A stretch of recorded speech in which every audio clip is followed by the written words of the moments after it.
દાલ બાટી test કરીને બતાવું છું ગાઈસ કેવું બન્યું છે. વ્લોગમાં બન્યા રહેજો. મારા વ્લોગમાં તમારું બધાનું સ્વાગત છે. દાલ બાટી હું ટેસ્ટ કરીને બતાવું છું અને કઈ રીતે બનાવે છે હું મારા વ્લોગમાં તમને વિડીયો થ્રુ સમજાવીશ. Welcome to my vlog Milap Prajapati vlogs. Like share subscribe. Guys welcome to my new vlog. અમારી ચેનલમાં તમારું બધાનું સ્વાગત છે. ચેનલમાં નવા હોય તો સબસ્ક્રાઈબ કરજો. તમારા બધાના સપોર્ટથી આજે મારે ચેનલ મોનોટાઈઝ બી થઈ ગઈ છે અને સબસ્ક્રાઈબર બી થોડાક પીક થવા મળે છે. 1700 પર પ્લસ સબસ્ક્રાઈબર થઈ ગયા છે. આવો ને આવો સપોર્ટ તમે બનાવી રાખજો. આજે હું મારા વ્લોગમાં રાજસ્થાનની ફેમસ એવી દાળ બાટી બતાવી રહ્યો છું. મારા વ્લોગમાં બન્યા રહેજો. જુઓ દાળ બાટી કઈ રીતે બનાવી એ હું તમને મારા વ્લોગ થ્રુ બતાવું છું. બન્યા રહેજો. વ્લોગ સારો લાગે તો લાઈક શેર સબસ્ક્રાઈબ પણ કરજો જેથી અમને તમારો સપોર્ટ મળે. ચલો હું મારા વ્લોગમાં બતાવી રહ્યો છું દાળ બાટી કઈ રીતે બનાવી. સૌ પ્રથમ જીરું, રાઈ, હિંગ અને મીઠો લીમડો નાખી અને એને ફ્રાય કરવાનું. આફ્ટર પછી એમાં લસણ, આદુની પેસ્ટ, મરચાં નાખવાના. એ નાખાઈ જાય થોડા સાંતળી દેવાના. સાંતળી થોડીક વાર એને બ્રાઉન થતાં દેવાના. પછી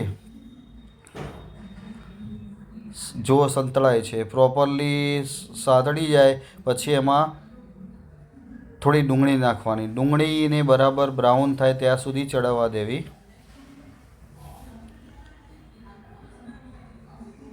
ડુંગળી ચડી જાય પછી જો ગાઈસ પ્રોપર રીતે મિક્સ થાય છે. એ બ્રાઉન કલરની ડુંગળી સતળાઈ જાય પછી એમાં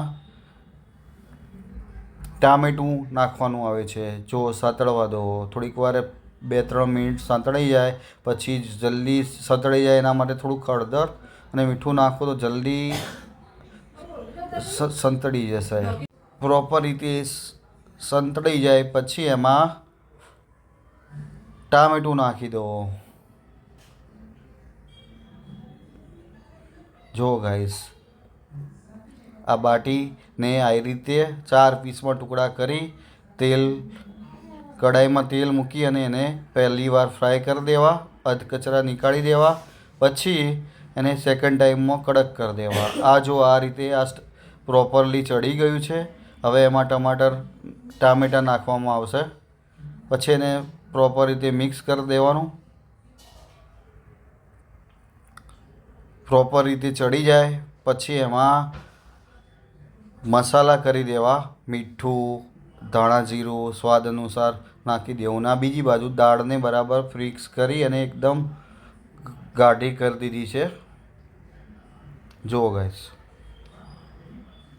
હવે કઢાઈ પર તેલ મૂકી દીધું છે. પહેલાં જે બાટીના ટુકડા ગોળ શેપમાં હતા એને 2-4 પીસમાં કરી અને સિંગલ ફ્રાય કરી દેવા.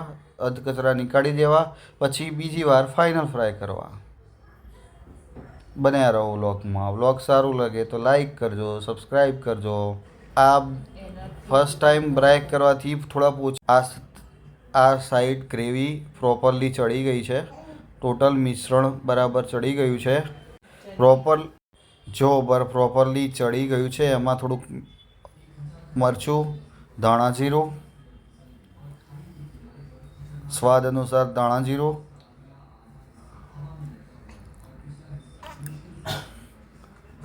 અને થોડી હળદર એડ કરી દેવું અને એને મિશ્રણને બરાબર કરી દેવું. અને બીજી બાજુ આ સેકન્ડ ફ્રાય થઈ ગયા છે બાટીના પીસીસ. સેકન્ડ વાર એટલા માટે કરવામાં આવે છે કડક અને એકદમ ક્રિસ્પી બને છે. જો ફ્રાય થઈ રહ્યા છે.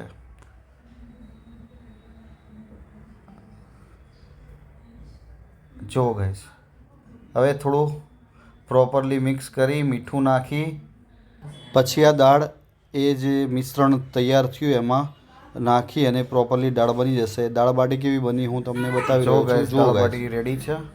એ પ્લેટમાં આ રીતે સર્વ કરી શકો છો તમે. થોડીક ડુંગળી, ગોળ અને બાટી અને દાળમાં થોડુંક ઘી પણ નાખી શકો છો. પ્રોપરલી ટેસ્ટ આવે છે. હું ટેસ્ટ કરીને તમને બતાવું છું.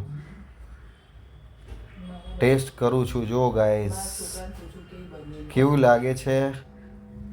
હું ચાખીને તમને કહું છું. મસ્તન બની છે. વિડીયો સારો લાગે તો લાઈક, શેર, સબસ્ક્રાઈબ કરજો. હવે મારો સન બતાવી રહ્યો છે. એ અત્યારે બાટીનો ટેસ્ટ કરી રહ્યો છે. એને પૂછું કેવી બાટી બની છે. દાળ બાટી વ્લોગ વિશે કંઈ કહેવું છે સાહેબ તમારે? કંઈક કહો તો ખરા ગાઈઝને. બાટીનો સ્વાદ કેવો લાગ્યો? બહુ બધો. કેટલા સ્ટાર આપશો? 5 સ્ટાર મિનિમમ કરો. 5 સ્ટાર. 5 બ્લોગ સારો લાગે તો લાઈક કરજો, શેર કરજો, સબસ્ક્રાઇબ કરજો, કમેન્ટ કરજો. Bye bye.